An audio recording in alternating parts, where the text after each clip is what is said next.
xuddi shunday. Eshitamiz. Marhamat, sizni yana sahnaga taklif etamiz. Qo'shiqni birgalikda tinglaymiz.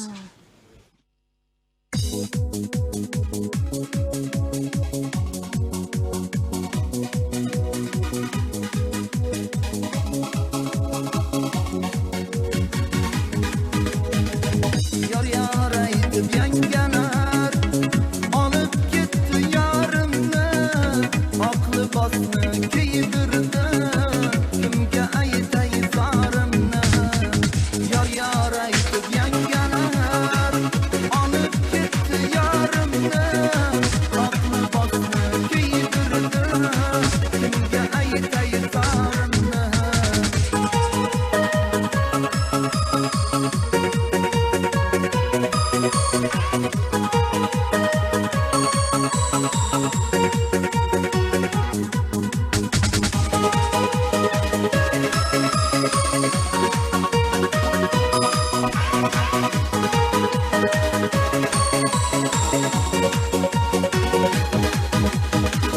Konuşlaşıp gezerdik güzel çemen bağlarda, sevgili kuşağın küylep sada verip dağlarda.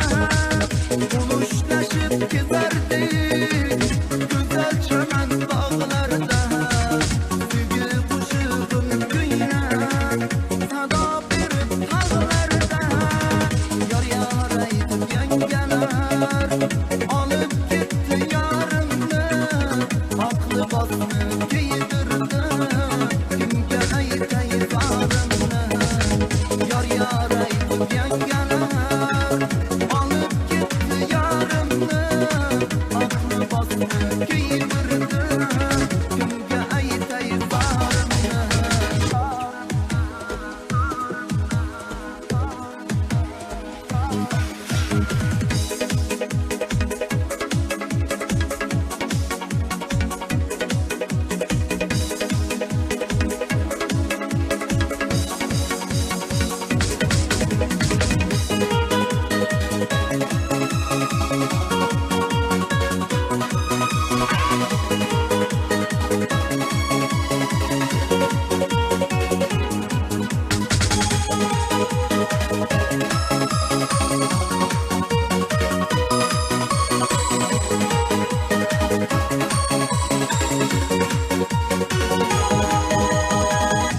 Melekçe ter fakat halktaki dilbarımda, yuqattım bugün mudam hayatımda barımda.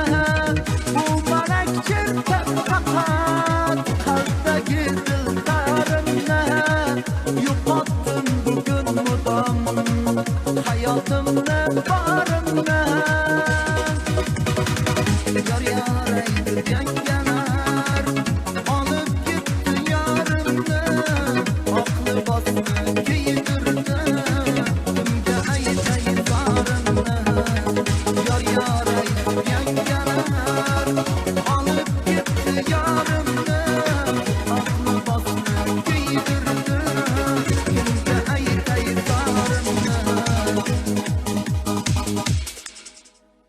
Ey yaşa. Ajoyib, ajoyib, Rahmat deymiz, omon minnatdorchilik bo'ling. bildiramiz va yaxshi kayfiyat uchun, munosib taronalar uchun sizga tashakkur aytamiz va oldindagi ijodingizga parvozlar tilaymiz. Xuddi shunday yangidan yangi ijod namunalari bilan yana sizni kutib qolamiz. Charchamang, ijodga bo'lgan mehr muhabbat aslo so'nmasin. Va oldinda bir sahifa bor, ayni yoz oylarida ko'zoynak taqishning foydalari va yoz oylarida ko'zni asrash uchun ko'zoynak tanlash bo'yicha tavsiyalardan iborat sahifa bor. Uni birgalikda tomosha qilamiz. Muhim mavzu. Ana undan so'ng yana dasturga qaytamiz. Marhamat, Marhamat. sahifa tinglaymiz, tomosha qilamiz.